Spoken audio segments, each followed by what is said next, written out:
Hello everyone, this is Harris Trivia, and today we're continuing our Guanqiu Jian's Conquest of Korea Let's Talk Lore series with episode 2, titled The Conquest of Liaodong.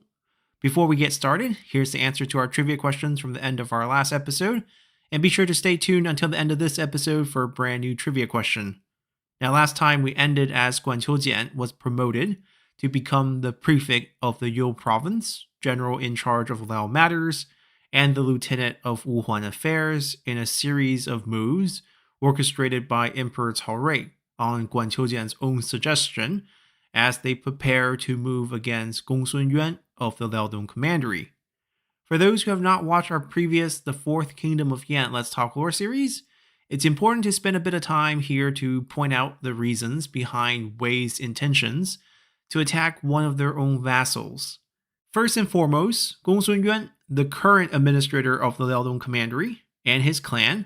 have been politically entrenched in the Liaodong region for 3 generations ever since his grandfather, Gongsun Du, secured the position in 189 through Dong Zhuo's appointment. Then after Gongsun Du's death, the position fell to his son, Gongsun Kang, even though the administrator position is not a hereditary one.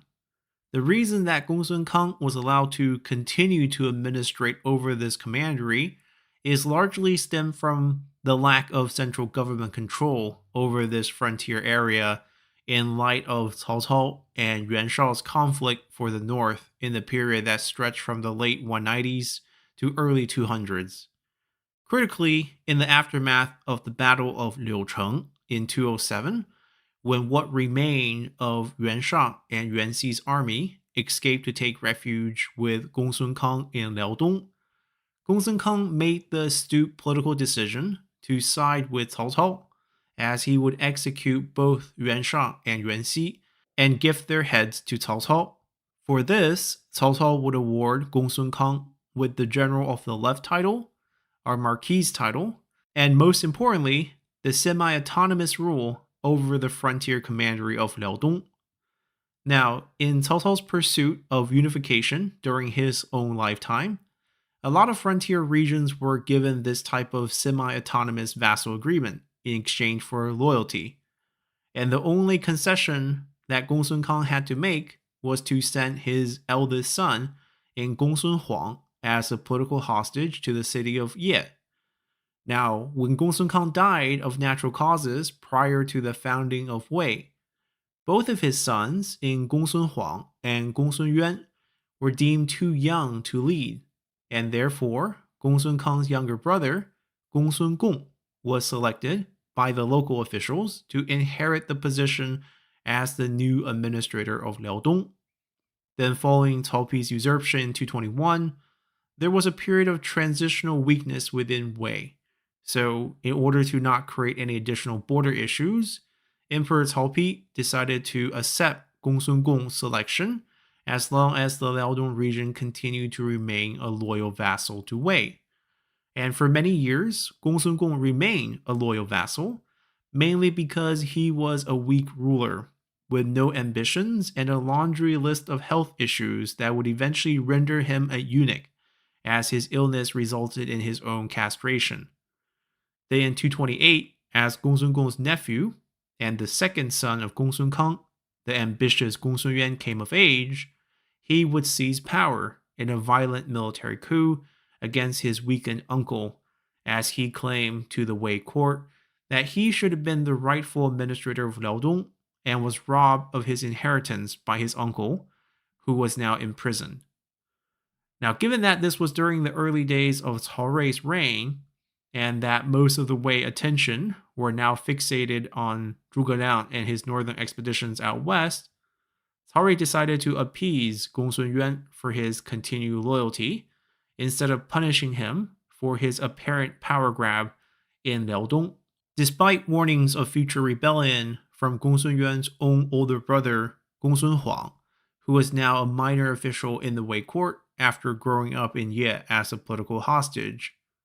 And in the years that followed, Gongsun Huang's warning would come true, as Gongsun Yuan made political outreach to the kingdom of Wu by sea, and by 233, these communications would reach its climax when Sun Quan, The Emperor of Wu, who would send up a fleet of envoys with 10,000 troops, heaps of treasure, and denied bestowment and official edict to name Gongsun Yuan as the King of Yan, as he would become a vassal of Wu in an outright betrayal of Wei. Now, when this convoy reached Liaodong, Gongsun Yuan had a sudden change of heart, as he both coveted Wu's gifts while also fearing Wei's retaliations. So, in a shameless and cunning plot, Gongsun Yuan went back on his words with Wu as he would ambush and murder the entire unsuspecting Wu convoy, keeping all the gifts for himself while reporting the whole incident to the Wei court as a demonstration of his unwavering loyalty to the Wei court, which in turn netted him the title of Duke of Lelang. Now, Cao Rui and the Wei court were no fools, as they knew perfectly well that Gongsun Yuan was not content being a loyal vassal, and that his actions against Wu were largely motivated by self-serving interests. So, by 235, when Guanqiu Jian made his suggestion of ending the Gongsun clan's rule of Liaodong, Emperor Cao Rui wholeheartedly agreed,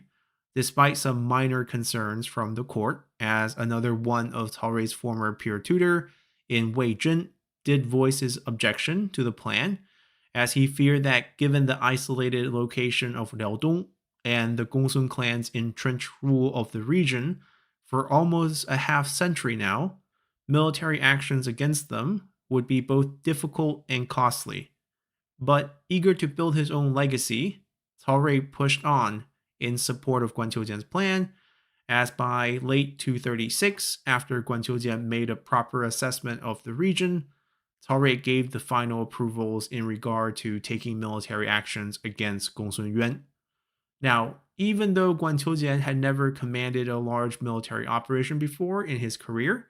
he was an experienced official, having served in military roles both in the capital and in a provincial setting, when he was in charge of the Jin province prior to his assignment to the You province in the north. And he took precautions beforehand, as he first extended diplomatic outreach to the Wuhuan chieftains of both the You Beiping and Liaoxi commanderies that surrounded Liaodong to the west and east to make sure that they would both support the Wei army before launching the final campaign. Additionally, Guanqiu Jian even approached and recruited 5,000 troops that were descendants of Yuan Shang and Yuan Xi's units that had migrated to the area, as he promised them revenge against the Gongsun clan, as he was able to successfully shift their hatred of Wei for the downfall of the Yuan clan to the betrayal of the Gongsun clan, as it was the Gongsun clan who profited from and ordered for Yuan Shang and Yuan Xi's executions. Furthermore, knowing the geographic disadvantages of fighting in the marshlands that surrounded the west bank of the Liao River that protected Liaodong, Guanqiu Jian chose not to make a grand declaration of war against Gongsun Yuan,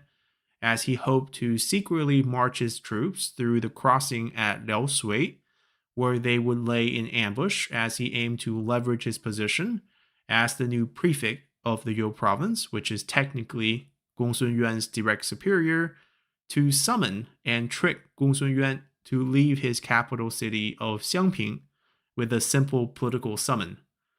Unfortunately, due to Gongsun Yuan's heightened sense of paranoia against Wei, especially after his recent flirtation with Wu, neither the political summon nor the ambush fooled Gongsun Yuan,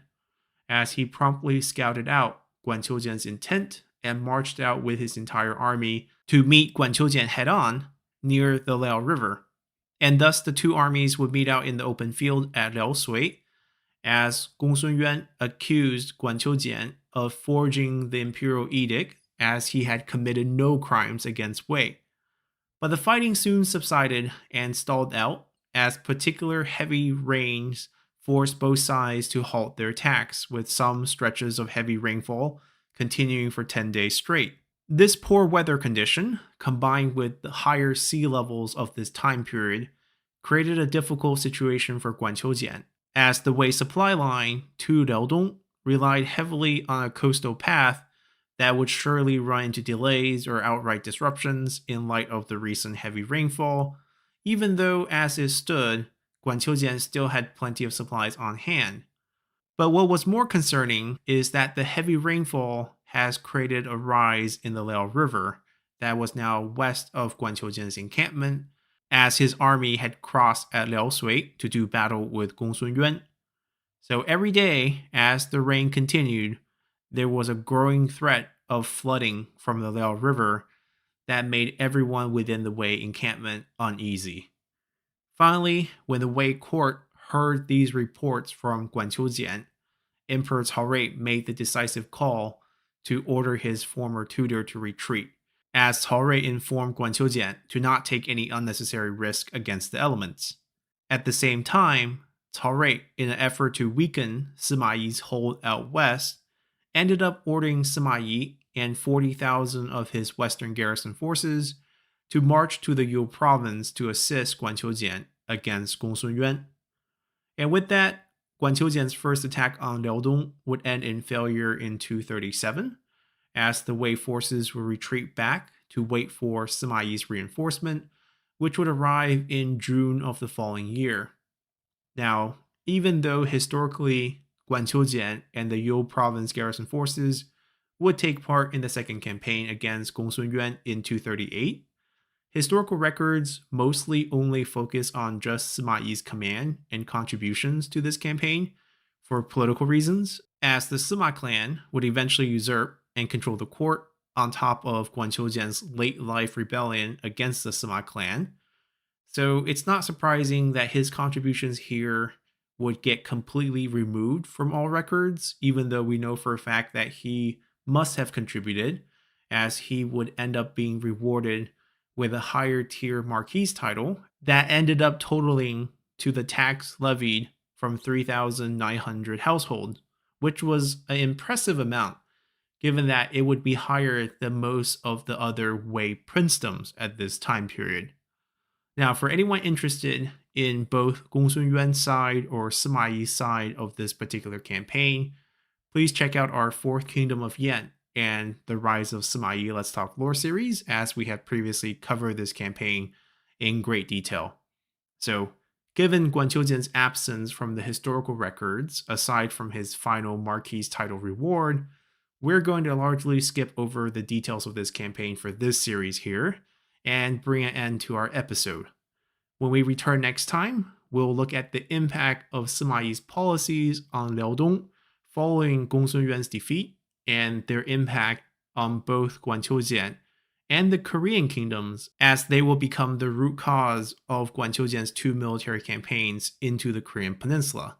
So hopefully you all have enjoyed this episode enough to consider subscribing to the channel for more content on Three Kingdoms history, or simply support the channel by leaving a comment below, or just simply hit that like button. And as always, I'll see you all next time. Bye!